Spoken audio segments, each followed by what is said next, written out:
It's an absolute pleasure to meet you. Same here. Thank you so much for this beautiful, beautiful tale. I absolutely love it. What inspired you to tell this tale? Yeah, so, the script came to me in 2015. It was originally a script by a writer named Virgil Williams, and that inspired me to go back and read Hillary's book, because I hadn't read her book. And the thing that I responded to in Hillary's work was the internal monologues. I think the things that people say to themselves is more interesting and revealing than what they'll say to others. Yeah. And secondly, I like these multiple points of view and the chance to tell a story from two perspectives was the draw. And when I rewrote it, my kind of like focus was making the Jackson family whole and making this dark symbiotic relationship apparent where they're more mirrors of each other than they are, disparate. Yeah. Mary J and Carrie said that the reason they jumped onto this project was because of you. Yeah. Why did you select them?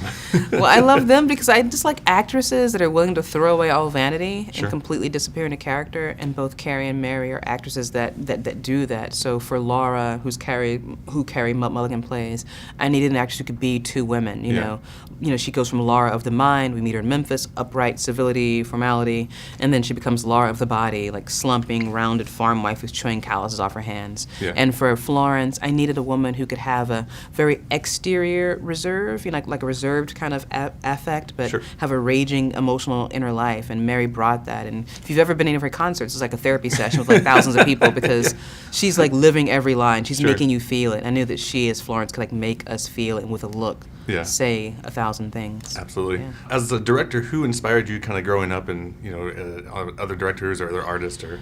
I would say most of my inspiration came from the literary world, like I read a lot. I was a big geek. So I would say Alice Walker, Cool.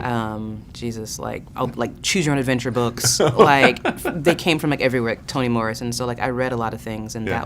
that was my escape. That was how I kind of got away. Gloria Naylor and now David Foster Wallace. So I just read everything and Nice. literature to me is what feeds me. What was the most difficult scene to film?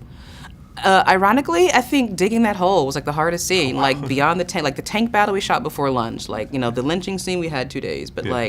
that hole, we had to wait for the perfect day because we could shoot all the high angle stuff, Yeah. on any day and have shade. But the low angle stuff shooting up, we need this perfect kind of gray sky, and so Okay. and then we throw Garrett in a hole. We're dumping water on him, and we're not sure about the water table of the land itself, how fast that's going to rise. So I'd say the kind of burial scene was one of the harder things to shoot, Yeah. And we shot this whole thing in 29 days, which is insane. But of it all, digging that damn hole was the thing.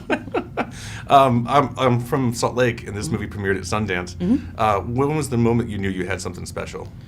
I would say I just feel it's always that first screening with an audience, Yeah. As an artist, you're in the room with your editor and you think you have it, but you never know when you get that first audience response. So Sure. at Sundance, I was thinking, okay, we did it, because you could feel the room, you could feel the emotion, you could hear the gasps. Yeah. And so for me, it's the biggest compliment, to make people feel, because if they're feeling something, that means they've invested in these characters and they're believing them. They're not just watching a film, they're Yeah. experiencing it. Absolutely. As a director, is there a genre that you want to try next, or something that you thrive for? Yeah, I got a couple things up my sleeve. I have this long gestating sci-fi pet project I want to do. So hopefully, I'm going to do next a film with Carrie, which is going to be great. It's called An Uncivil War. But Yeah. then after I get clear of that, I'm going to do this sci-fi, and I also have a horror on deck with Jason Blum. So we're going to do this Blumhouse.